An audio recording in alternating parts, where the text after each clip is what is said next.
Hello and welcome to this Nature.com custom webcast titled Automation of RNA Sequencing from Model Organisms to the Clinic. My name is Sarah Hiddleston and I will be your moderator.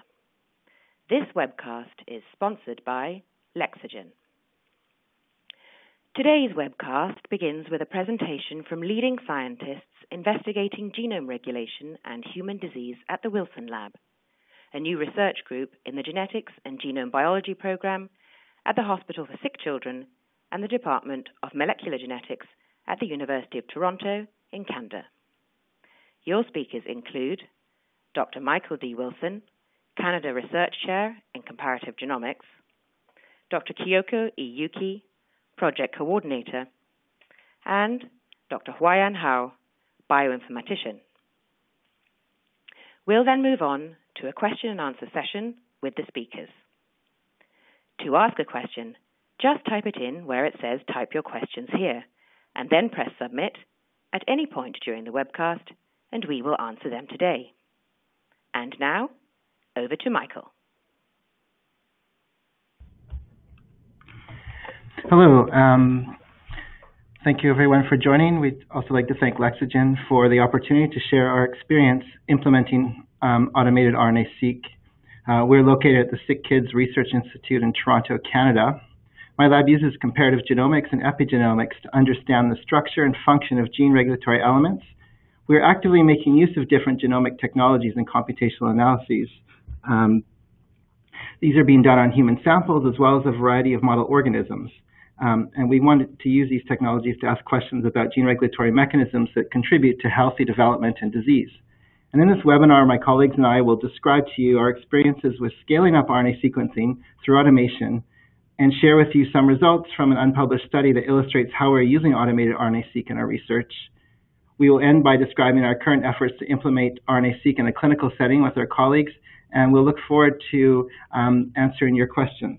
So to begin, I first want to just point out and acknowledge the research environment we are in has influenced both the biological questions as well as our choice of technologies and protocols that we use. Firstly, we're next door to a relatively large genome sequencing facility. The Center for Applied Genomics serves labs across Canada and worldwide. It has a lot of technologies and users.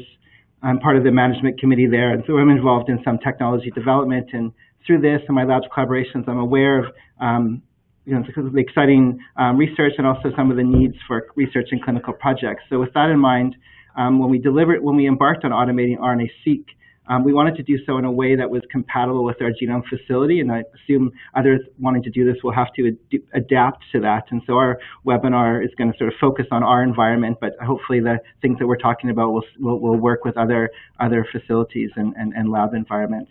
And we're relying on help and support from Sergio Pereira and Karen Ho and Joanne Hebrick from TCAG. And another thing I wanted just to point out before we get going, one of the exciting aspects of working at Sick Kids is the diverse clinical questions and the really great engagement of the clinicians in research here. And so when we started to automate RNA-seq and scale it up, a lot of this, it came initially from our research, what we'll talk about, a collaboration with endocrinologist Mark Palmert and a computer scientist Anna Goldenberg. But when we started getting this automation going, it was clear that there's also very much a need for RNA-seq in our clinical lab. And through this, we're working with Adam Schleen, who's also part of the Department of Pediatric Laboratory Medicine at Sick Kids. And he joins forces with other scientists, Jim Dowling and Mike Brudno, to set this up. So moving a research protocol into a clinical lab requires additional considerations and constraints, which Kyoko is going to touch on later as well. And it's really been helpful to have full buy-in from the clinical lab. So before handing you over to Kyoko and Huayan, who are going to get the webinar going, I just want to give a very brief introduction of the biological questions underlying our need for automation. And so when I first came to Sick Kids, I met endocrinologist Mark Palmert, who in his clinical duties sees kids that have very early or very late puberty. And we started collaborating on a project that seeks to identify gene regulatory networks that control the timing of puberty. And this is highly variable in the population. It's highly heritable, but also sensitive to the environment, which makes it a fascinating process to study. And in this work, we are exploring results from highly powered agent menarch genome-wide association studies using mouse models. And it was clear that our experiments needed us to monitor gene expression in multiple tissues, males and females, at multiple postnatal time points. And with this in mind, we came upon this 3' UTR profiling that Lexogen has, and that's ended up being our first protocol that we automated that Kyoko will tell you about.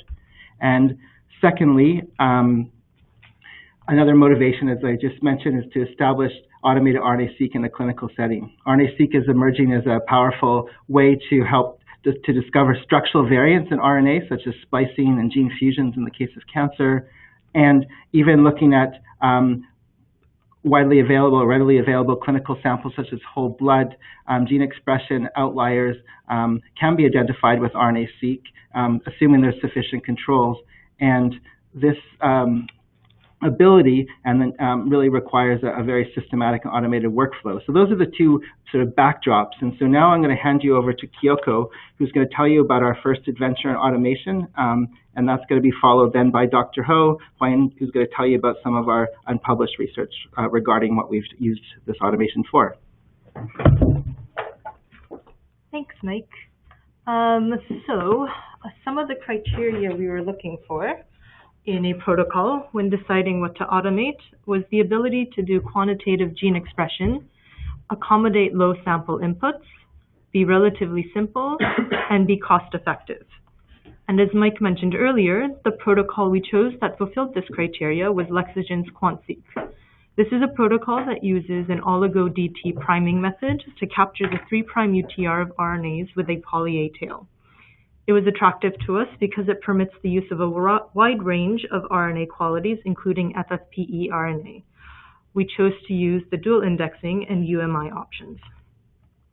There are, of course, many robots available for automation. However, we wanted to make sure that any protocol we automated could be used by both our genome facility and clinical lab.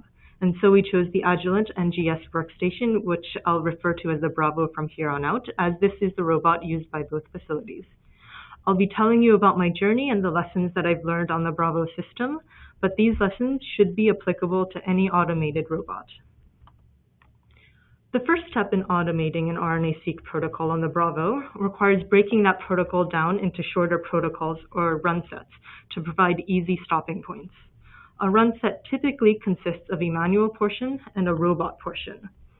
The manual portion requires aliquoting out reagents for the run set, and if it's the beginning of the day, aliquoting out samples and spike-ins, which I'll discuss later in a few slides. It also involves setting up the robot so that all the tips and reagents that are required to run the run set are available. The second portion of a typical run set is to run the robot. The robot portion may require manual intervention, which I've denoted by the star icons, in which the sample reaction plate will have to be transferred to a thermocycler. Here you can see the Bravo in action as it sets up both new and empty tip boxes and starts aliquoting reagents into a sample plate. Teresa from Agilent split up the QuantSeq protocol into 4 run sets, shown here, scaled to time. There are 8 points within the protocol in which manual intervention is required to aliquot reagents and set up the Bravo, place a sample plate into a thermocycler, or both. To run 96 samples, the automated workflow takes me 2 hours of hands-on time and a total of 7 hours. To put this into perspective, when I process 24 samples with the QuantSeq protocol manually, it requires 3.5 hours of hands-on time and 6.5 hours of total time. If I were to process 96 samples, I'd have to run 4 batches of 24 for a total of 14 hours of hands-on time and 26 hours total. You can see the potential in time savings that automation can provide. To start testing the automated protocol that Teresa wrote, I gathered dummy reagents with similar viscosities, as well as a renewable RNA source that was of sufficient quantity and could be tested over and over again. For me, that source was the Universal Human Reference RNA, or UHRR. Teresa and I first did a simulation run to identify any major issues. Next, a dry run was performed with only plasticware to ensure the number of tips matches the number of samples being processed, and that the placement of tip boxes and plates on the Bravo deck made sense. This was followed by a dummy reagent run in which we increased the aspiration volume of samples as it gets transferred from one plate to another, as well as increased dead volumes to ensure sufficient reagent volumes to get through all columns. This required discussions with Lexogen to increase fill volumes provided with the kit to ensure a full 96 reactions could be run. Teresa was able to make these updates while she was here to test the protocol and train me on how to use the Bravo system. With these updates in place, we are ready to test UHRR samples. During the first run of the Bravo with real samples, I noticed that I was getting low library yield at the completion of the automation protocol. Our sequencing facility typically requires a minimum of 2 nanomolar in library concentration to proceed with sequencing. I'm showing you the bioanalyzer fragment analyses and the library yields from this test. 5 out of 8 samples of this library run were below this 2 nanomolar threshold. We determined that we could improve our library yield through optimizing the number of PCR cycles we perform by taking into account the fact that we were using a lower reaction volume than was recommended for the qPCR. By optimizing the number of cycles I used, I was able to increase the yield of the libraries such that all 8 samples were above the minimum 2 nanomolar threshold. As we continued to analyze the data, we noticed that compared to manually made libraries, there is an increased percentage of reads mapping to introns, which may be indicative of internal priming to A-rich regions and lower mapping to the 3' UTR. I realized that the actual volumes being pipetted for high viscosity reagents such as enzyme mixes, second-strand synthesis, and purification reagents were lower than what was required in the protocol. Working with Teresa, the liquid classes of these reagents was optimized to ensure accurate pipetting. Doing this, mapping to introns and ribosomal RNA was reduced to 15% and 18% respectively, while mapping to 3' UTRs was increased to 25%, which was better than our manual efforts. Libraries made with our final automated QuantSeq protocol were QC'd with bioanalyzer and qPCR. These libraries are consistent fragment sizes and are of sufficiently high library yields to be sequenced. Automated QuantSeq also produces reproducible libraries with R-squared values over 0.9 for both 100 nanogram and 250 nanograms of total RNA input.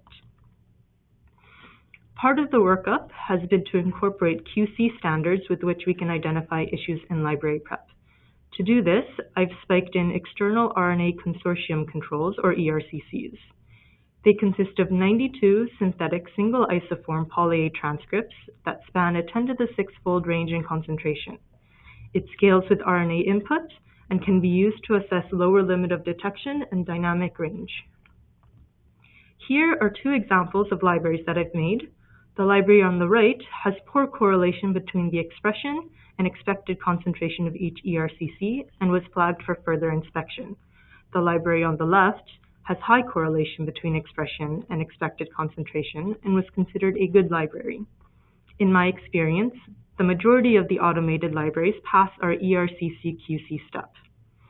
Before I pass you over to my colleague, Huayun, to discuss the application of automated QuantSeq, I'd like to mention that we've written an application note available through Agilent's website.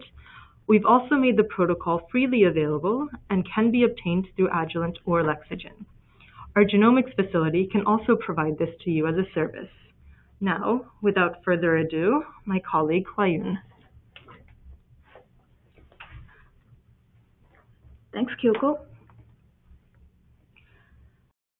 I would be telling you a little bit of a story about how we applied automated RNA-seq to understand genes that are associated with the regulation of pubertal timing.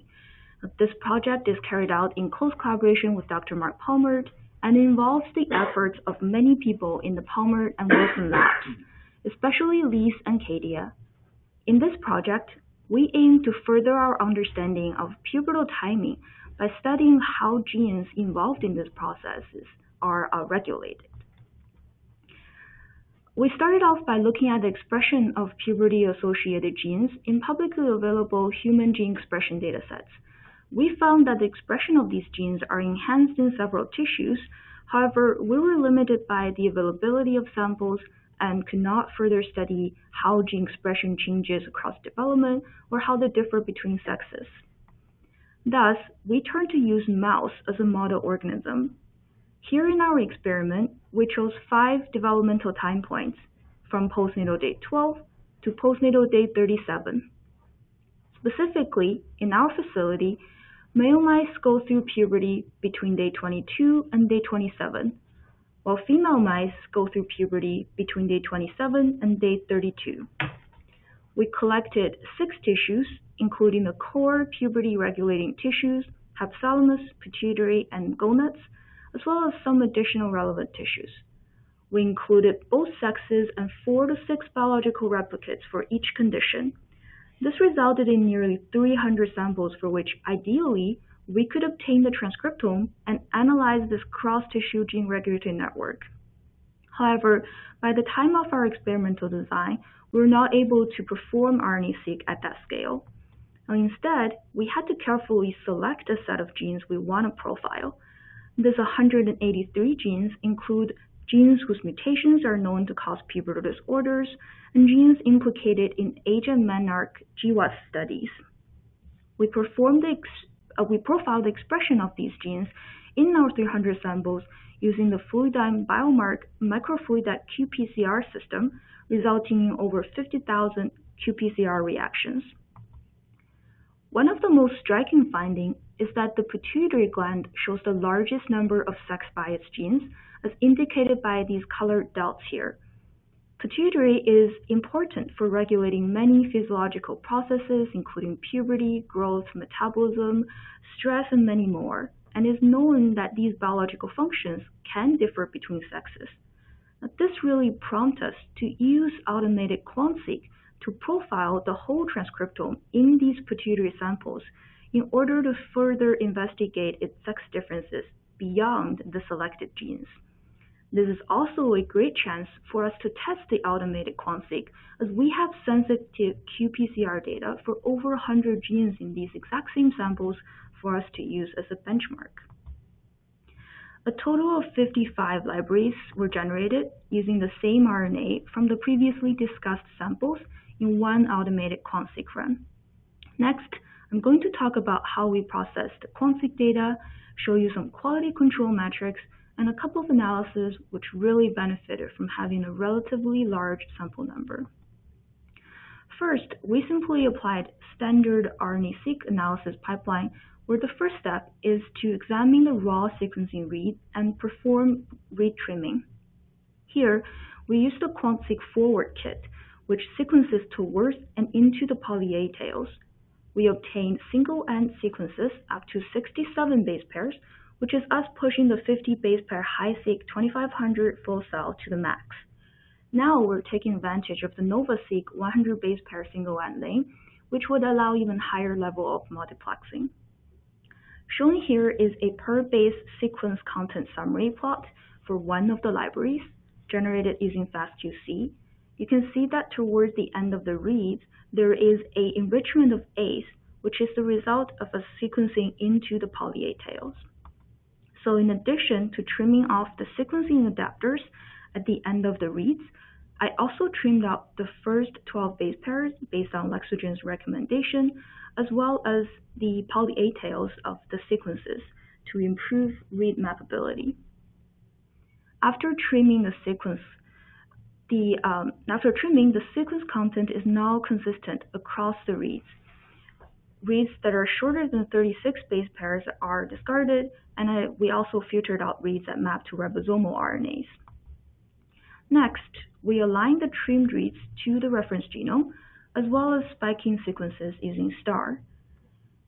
Here is a bar plot summarizing the read alignment metrics for each library. After trimming and filtering, more than 90% of the remaining reads are uniquely mapped to the genome, as indicated by the dark blue portion here. We then assess the genomic distribution of these mapped reads. Around 60% to 78% of the reads map to exons, and the distribution is relatively even across samples.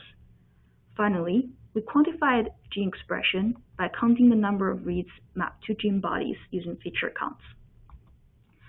Here's a genome browser screenshot showing the QuantSeq signal across the FSHB gene locus, which encodes a beta subunit of the follicle-stimulating hormone, which is an important hormone that the pituitary secretes. You can see that the reads are focused at the 3' end of this gene, and in addition, the expression of FSHB is higher in females at postnatal day 12, while higher in males at postnatal day 27. Here in the middle is a plot showing the expression of FSHB at each age as measured by QuantSeq. Different samples from different sex are indicated by color, and this expression profile demonstrates the same sex differences as we saw on the genome browser. It also looks very similar with the quantification by qPCR shown on the right. However, you could imagine that quantification would be highly dependent on the 3' UTR annotations. In fact, even for this gene FSHB, our QuantSeq signal actually extends a little bit over the annotated gene ends. To assess and address this problem, we modified the previous pipeline and used QuantSeq signal to refine gene annotation. Essentially, we aimed at detecting unannotated 3' UTR ends directly from the QuantSeq signal. This pipeline is inspired by Dr. Wulei Lab's published work where they used QuantSeq to study alternative polyadenylation. Briefly, I identified expressed regions, which are peaks of QuantSeq signal. I then annotate those expressed regions to known gene models.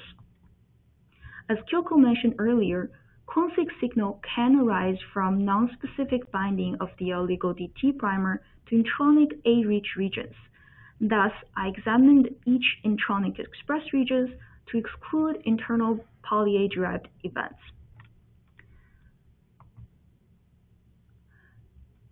After filtering, we then used the newly identified 3' UTR signal to refine gene annotation. For example, in this case shown here, the 3' UTR region of this gene is extended to the newly identified QuantSeq peak. And finally, using this updated tissue and condition-specific gene annotation, we then continued with gene quantification. Now here are two examples where QuantSeq captured likely tissue-specific transcripts.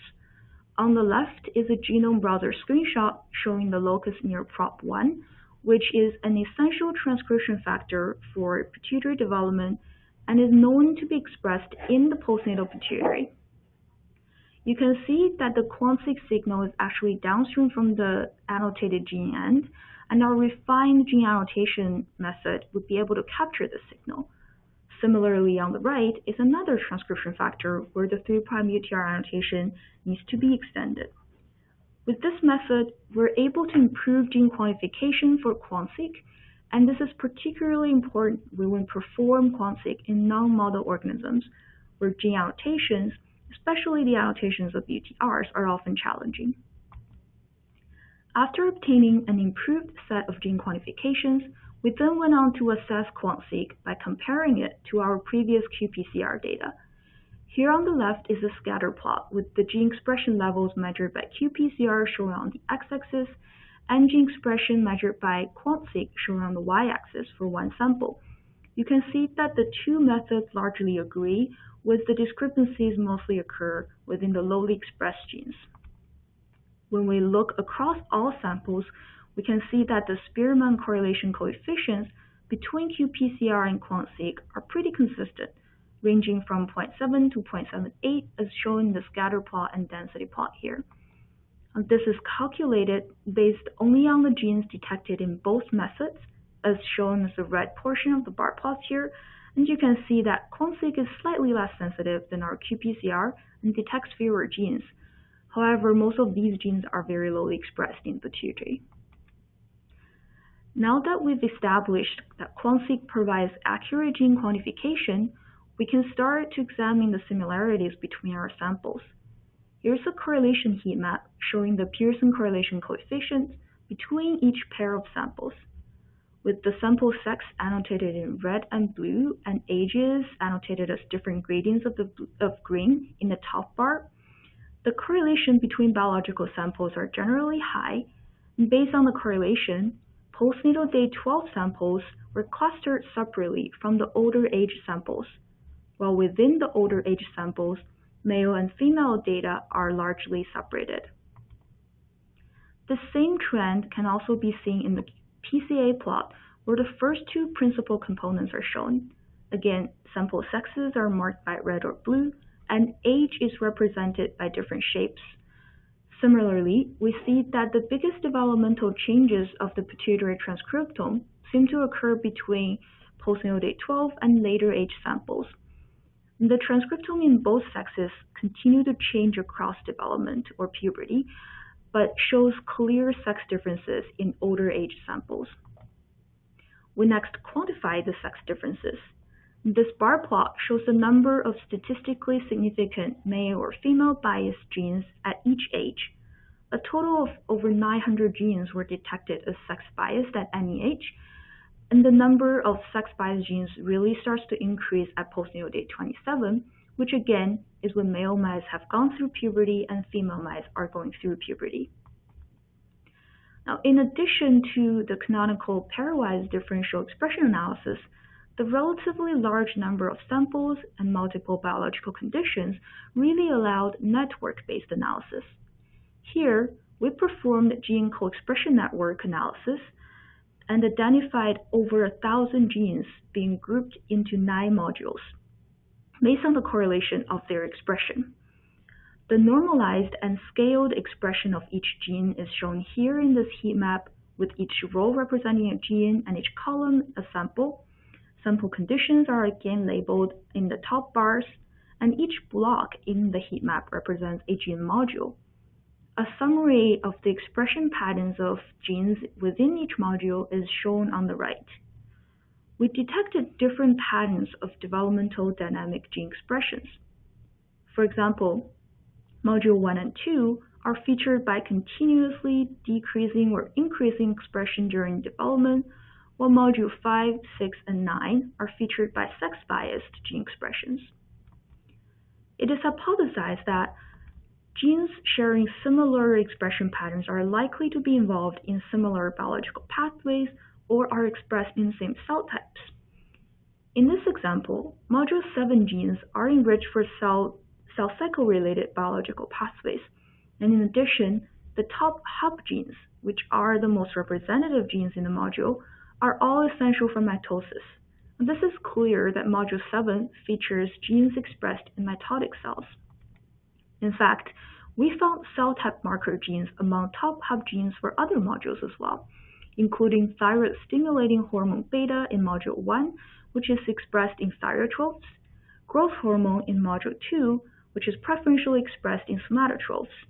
Prolactin in Module 3 is expressed in lactotropes, and again, FSHB in Module 9 is enriched in gonadotropes, indicating that genes in the corresponding modules may show a more specific expression in these corresponding cell types. To further explore this, we took advantage of the single-cell RNA-seq dataset obtained in adult male mouse pituitaries. We reprocessed the data and identified 20 cell clusters, which we then grouped into 12 cell types as indicated by different colors here in this UMAP. We then examined the expression specificity of each of our module genes in each cell type identified in the single-cell RNA-seq dataset. In this heat map, each column is a module gene, and each row is a cell cluster identified in single-cell RNA-seq with colors representing expression enrichment p-values. We can see that the previously discussed mitotic cluster, Module 7 genes, are highly specifically expressed in proliferating cells, while Module 9, with FSHB as the hub gene, are more specific to gonadotropes. Module 2 and 3 had growth hormone and prolactin as the top hub genes respectively, and while genes in Module 2 and 3 show pretty similar overall cell type enrichment patterns, their expression are more specific to somatotropes and lactotropes respectively. Now, to summarize, I've shown that automated QuantSeq quantifies gene expression accurately in biological samples, as indicated by high correlation with qPCR data. With this method, we were able to study the pituitary transcriptome during pubertal transition and identified abundant sex-biased gene expression patterns arising upon pubertal onset. Taking advantage of the sample size and multiple time points, we identified co-expression gene modules based on correlation, which correspond to different cell types identified in single-cell RNA-seq analysis. To extend this further, by leveraging the increasingly available single-cell RNA-seq datasets, the ability to produce large numbers of bulk RNA-seq datasets opens up the potential to study cell type-specific gene expression and estimate cell type composition across multiple biological conditions. With that, I will now hand back to Kyoko, where she will talk to you about our efforts in moving the automated RNA-seq to the clinic. Thanks, Soyun. As mentioned by Mike at the beginning of the webinar, our second motivation for automating RNA-seq is to improve diagnostic yield. So now I'd like to discuss how we're moving automated RNA-seq to the clinic. Work by our colleagues and many others have shown that RNA-seq can detect disease-causing abnormal splicing variants such as exon extension, exon skipping, or intronic splice gain events, which can't be detected by DNA sequencing. In addition, RNA-seq can detect therapeutically actionable gene fusions. In one case, a 1-year-old boy presented with sarcoma. Whole genome sequencing identified a complex genomic rearrangement between chromosomes 7 and 3 involving the TFG and MET genes. RNA-seq was able to resolve this complexity and identify an in-frame TFG-MET fusion leading to overactivation of MET. This finding revealed a new therapeutic option for this patient. Recent work by the Montgomery Lab has shown that it's possible to use an easily accessible tissue such as blood to identify rare disease genes with RNA-seq. Using a large cohort consisting of over 1,600 controls, they were able to diagnose 7.5% of patients and identify candidate genes in an additional 17%. Their work shows that a large control dataset is essential in identifying aberrant expression and splicing events. Automated library preps will facilitate the generation of this control dataset. Our workflow towards establishing RNA-seq in the clinic will integrate existing clinical protocols for RNA extraction, the automated RNA-seq library preps mentioned in this webinar, sequencing on Illumina sequencers, and automating bioinformatics pipelines to detect aberrant splicing, fusions, and expression outliers to generate a clinical report. Finally, we will aggregate this data into a large, well-characterized database of pediatric transcriptome profiling. The Sick Kids Genome Clinic undertook a concerted effort to recruit undiagnosed children with a diverse range of disorders, a majority of whom had at least one term associated with developmental delay, to assess the utility of whole genome sequencing compared to conventional testing using chromosomal microarray and targeted gene sequencing. Whole genome sequencing was able to identify a causative variant in 34 to 41% of the patients, representing a more than twofold increase compared to conventional testing. We ran a pilot project on 133 patients in which additional blood samples were available to see if we can integrate automated RNA-seq into existing clinical practice. Although we wanted to use full-length RNA-seq of intact and degraded samples, we decided to start with our established and validated automated QuantSeq protocol. RNA was extracted in 2 batches, shown in pink and green, using existing clinical extraction protocols. 2/3 of the RNA samples had RNA integrity numbers greater than 7. The collection date of the sample also doesn't correspond to RNA quality.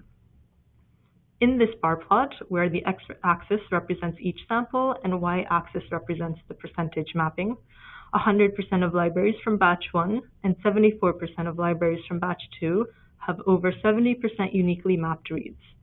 Of the libraries with less than 70% uniquely mapped reads, 60% corresponded to samples with RIN less than 7. Of these uniquely mapped reads, 82% of the samples had an exonic mapping rate of 70% or higher. Similar to the previous graph, half of the samples with exonic rates lower than 70% had RINs less than 7. As expected for QuantSeq libraries, the reads align to the 3' ends of transcripts. The analysis for these samples is still ongoing. In one patient with severe combined immunodeficiency, we are able to detect dysfunction in immune-related genes and function. Now that we've established that automated RNA-seq works in the clinical environment, I'll tell you about the work we've been doing to automate full-length RNA-seq. There are many library prep protocols available for full-length RNA-seq. We chose to automate NAB's NebNext Ultra-2 directional RNA library prep with poly-A isolation, as this is the protocol used most frequently by our genomics facility. We recruited 2 clinically certified technologists, Megan and Michael, to work this up in our clinical lab. We've incorporated dual indexing and added ERCCs as well as SERVs, which I'll discuss shortly.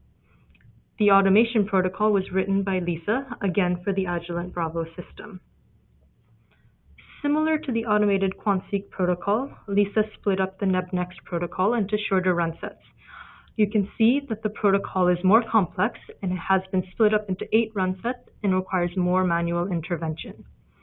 Megan and Michael tested the automation using the same steps I used to test the QuantSeq protocol. Running through dummy runs, they changed the PCR plate type to reduce plastic warping and increase efficiency of bead mixing during the poly-A isolation run set. The first test run of 96 samples took me 4 hours of hands-on time and a total of 13.5 hours of total time. For the clinical lab, this would be a two-day procedure. The same 96 samples processed in 4 batches of 24 would take 24 hours of hands-on time and more than 1 work week's worth of total time. This is up to a 6-fold reduction in hands-on time when running the automated protocol compared to manual. Running UHRR samples, automated NebNext generates reproducible libraries with R-squared values of 0.98 and mapping rates of over 80%. These alignment metrics are similar to the metrics for libraries made by hand. In order to assess the quality of the library prep, we have incorporated ERCCs, which I mentioned earlier, as well as spike-in RNA variants, or SERVs. SERVs are a set of 69 synthetic isoforms derived from 7 model genes. Each model gene contains 6 to 18 transcript variants. We are using SERVs as a QC metric to assess our ability to detect and quantify different isoforms. As an example, here I'm showing you an IGV screenshot of the splice junctions detected in the SERV1 transcript, which consists of 8 isoforms that was spiked into a UHRR sample. You can see that we are able to detect the exon skipping event present in SERV106, as well as the exon splitting events present in SERVs 101 and 103. We're now comfortable with the automated NebNext protocol, and we started processing the genome clinic samples to identify structural variants and expression outliers. This brings us to the end of our webinar. I hope you appreciate that lab and institutional environment plays a significant role in what and how automation occurs. Automation of RNA-seq library preps results in a decrease in hands-on time and increases output. Huayun demonstrated that automated 3' UTR-seq profiling enables gene expression experiments that include important biological variables such as sex and time. And lastly, automated full-length RNA-seq will enable the systemic collection of gene expression data from healthy and sick children. I hope you've been able to gain some insights from our experiences automating RNA-seq library preps and using it to answer interesting biological questions. We'd be happy to answer any questions at this time. Thank you. Thank you all for your presentation. It is now time for the question and answer session. To ask the speakers a question, just type it in where it says type your questions here and then press submit. Our first question today is, why is there still so much hands-on time when you say the protocol is automated? Who would like to answer that question? I'll take that. Thank you for the question. Unfortunately, it does take some time to set up the reagents in the Bravo. There are a few ways to reduce the hands-on time, however. There are benchtop liquid handlers that are available that can aliquot reagents, which could further decrease the hands-on time. There are also other robot systems that includes a thermocycler within their platform so that manual intervention during the robot portion isn't required.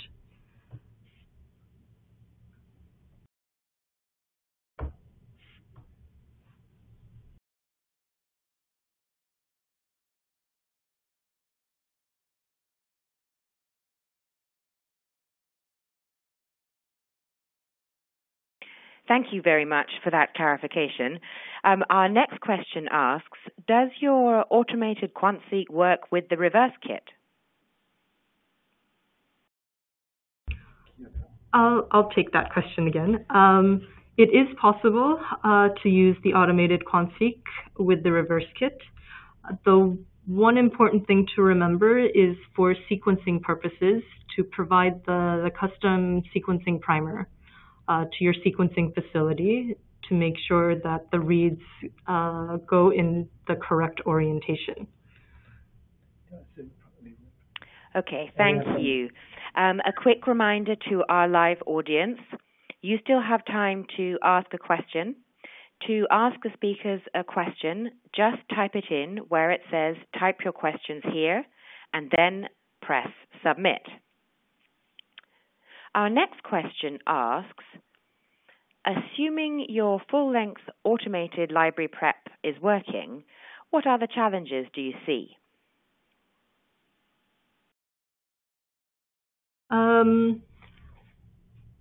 For us, working in the clinical environment, one of the challenges that we've faced is scaling up the sample preparation. Although the automated library preps will let you process 96 samples at a time, the RNA extractions haven't quite, been scaled up to that level. So our clinical lab is working towards automating RNA extractions so that we can generate the RNA to be able to process that number of samples. And I think another aspect which in terms of developing clinical tests is important to have standards which have been validated through other technologies. For example, splice variants that have been validated using other technologies. We need to be able to incorporate these into our workflow as well to get this test accredited as well. So there's a lot of things that we're learning for the first time, being not from the clinical lab environment, different challenges than we would be thinking about in the research lab. And so from our perspective, this is a learning process, but we're working with people in the lab to help overcome that. Thank you both. Our next question, how have UMIs impacted your interpretation of QuantSeq data?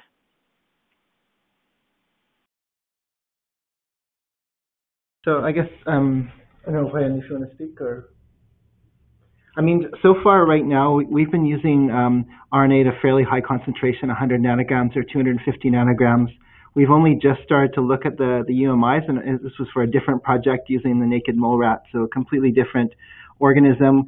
The impact that we saw when we had non-limiting amounts of RNA didn't seem to be so much, but I think this is a bit early days for us to speak to that with regards to our bulk RNA sequencing. But it's a good question, and but we are still learning more about that. Thank you. A quick reminder to our live audience, you still have time to ask a question. To ask the speakers a question, just type it in where it says type your questions here and then press submit. Our next question asks, you showed exome capture as being automated. How are you going about this? And why would you do this if you have full-length automation going? That's a very good question. We're using the same methods of breaking the RNA-seq protocol down into shorter run sets as we showed for both the QuantSeq and the NebNext protocols. We're doing this because in the clinical environment, there is a lot of archived samples that tend to be stored as FFPE, formalin fixed and paraffin embedded. And so to be able to access these samples and hopefully further increase our diagnostic yield for both for cancer, we've turned to this approach. Thank you very much. Our next question asks, when you are doing full-length RNA-seq from blood samples after poly-A selection, how do you cope with globin mRNA? What is the advantage of poly-A selection over ribodepletion, which would also allow us to assess long non-coding RNAs? Thank you for that. We've actually done some testing when we were working up our automated RNA-seq protocols to decide whether or not to do globin depletion or not. We decided in the end that the additional manipulations of the RNA samples weren't worth the, the cost. In addition, with the cost of sequencing going down, we decided we could increase our sequencing depth and still be able to get the data that was necessary for this. And I think the second part of the question, looking at why did we select poly-A over ribodepleted, a ribodepletion strategy. This is a really good question, and it's actually one which we've gone back and forth with. Other facilities would, for example, be going with the ribodepletion, and that would allow you to see things very clearly, such as circular RNAs and other types of events which would not be permitted. So there's advantages and disadvantages to both.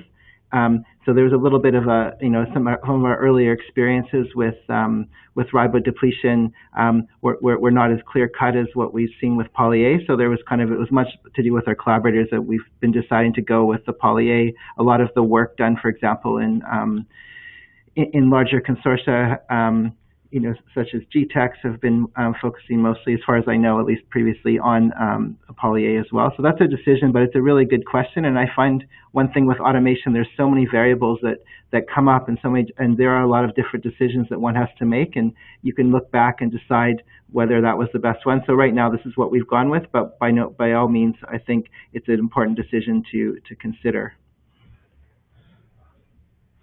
Thank you very much. A quick reminder to our live audience, you still have time to ask a question. To ask the speakers a question, just type it in where it says type your questions here, and then press submit. Our next question asks if automated RNA-seq is the better method to characterize microRNA. We can't personally speak to that, as we haven't done any microRNA sequencing. If you're interested in that, I would encourage you to reach out to the company that makes the microRNA library prep kit, as well as the company that makes the automated robot system that's available to you.